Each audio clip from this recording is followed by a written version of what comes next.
Hello my beautiful and amazing people, badass Dark Zone agents, Uncle Butcher in the building with another one. Today I will show you pretty much perfecto caretaker setup. Caretaker I'm tripping all over the place. This weapon will provide us with shit ton of crit damage. It has a perfect talent from Dark Winter named SMG. AK Perfect Killer, 90% additional crit damage after critical hit kill, and that's a lot, but in order to be effective with this weapon you need decent amount of crit chance, and for that reason alone Umbra is one of the best sets to use with this new named assault rifle. We gonna cap out crit chance, crit damage will be through the roof, baby. We gonna smash some balls without breaking a sweat, clap juicy booty cheeks, because survivability as well will not be a problem. I'm using Bloodsucker, one of the best solo player talents. If you're a lone wolf, Bloodsucker will be your one of the best friends. Memento backpack will work, I think, okay. Adrenaline rush is decent, but I don't love the cooldown on the talent. So especially when you will proc all three stacks with adrenaline rush, those 4-5 seconds can be really important.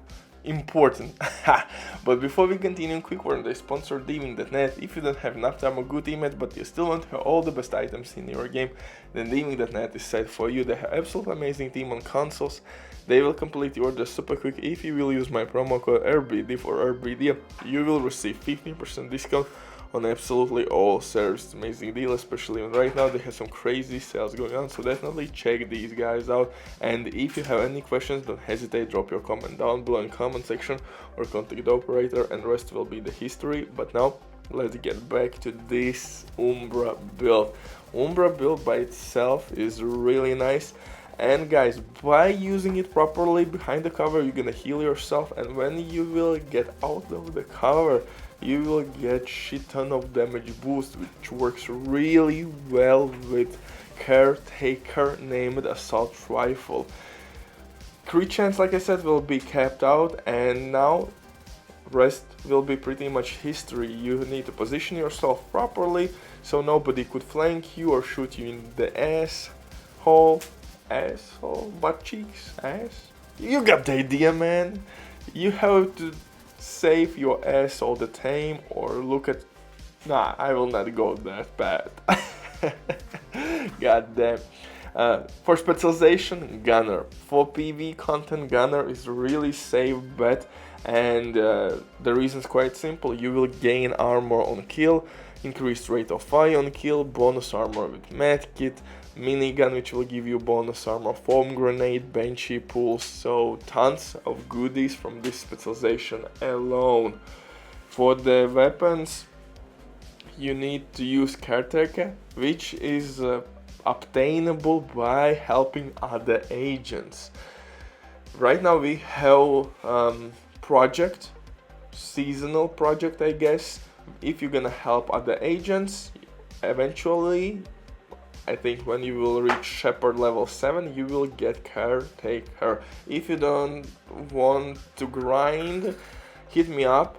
We are farming Shepherd levels non-stop with missions, because that shit is bugged out, and sometimes when you're helping other agents you are not getting promotions or you are not getting promoted. So definitely the best way how to get definitely promotions is by completing missions together, and we are doing this shit all the time with the friends. And you can loop also this project when it's done. Maybe it will be on cooldown, but your second character or third character can do it again. So we are looping this pretty much non-stop, getting XP, and most importantly 10 exotic components. Those are extremely valuable, and there has never been quicker way to obtain exotic parts. And exotic parts will be really important later on in the game when you will upgrade your gear and weapons. For second weapon, I'm using St. Elmo's Engine Exotic Assault Rifle, which will apply shock effect when needed, and it's still one of the best assault rifles in the game. For pistol though, I'm using Orbit DZ exclusive pistol to receive additional 40% crit damage.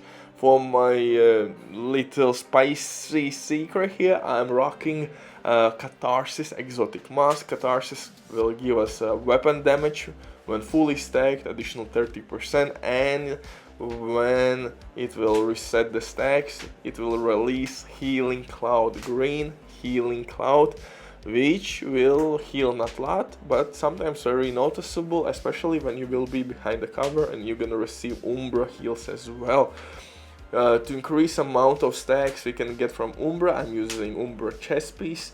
It is what it is. Unfortunately, there is not much of variation in this build because I'm using Bloodsucker talent, one of the best survivability talents in the game, which is really important if you're a solo player. If you maybe most time play in team scenario, then I would recommend you maybe to use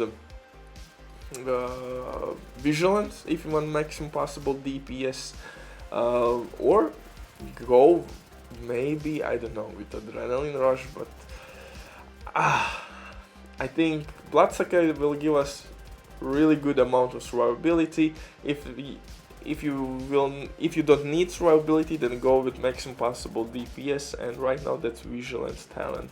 So that's that. For minor attributes, you should use crit damage and of course crit chance. Once you reach like 50-55ish% crit chance, that's enough. The rest of your attributes should be crit damage. Mudslot, the same story. Once you reach 50 plus crit chance, for Mudslots you should only use crit damage mods. Pretty much everywhere I have weapon damage core attributes. Only my Catharsis mask has armor core attribute.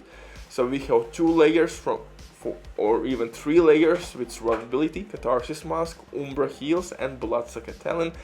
Crit chance will be capped out. We have damage source, really nice from Umbra set itself. I'm using Cheshka backpack with Bloodsucker talent. Cheshka will give us that necessary additional crit chance, and with assault rifles, but like, again, if you want to push a little bit more DPS out of this build, you could technically use maybe Fenris backpack to gain 10% assault rifle damage, and maybe switch 1 crit damage mod for crit chance if you will lose it. But again, if you play in team, most likely someone also is rocking Coyote exotic mask, and if there is 1 Coyote mask in squad, then most likely you will get additional 10% or 20% crit chance, so you're gonna cap out your crit chance anyway. So maybe leave your build as it is and invest everything in crit damage, and once your crit chance is like 50-55%, you can also add a little bit of headshot damage. My headshots are kinda terrible, I have potato aim, but if you are badass agent, that's definitely an option for you. For the skills, Revive a Hive, really important skill for harder difficulty missions. If shit will hit the fan and somebody will go down, you can pick them up. And of course shield. Shield is kind of mandatory, although you could replace shield with decoy, but then you have to use or utilize covers more efficiently or more often. So you can definitely use decoy and then simply play from cover to cover gameplay. Butcher drops the mic, stay safe, love you all, bye.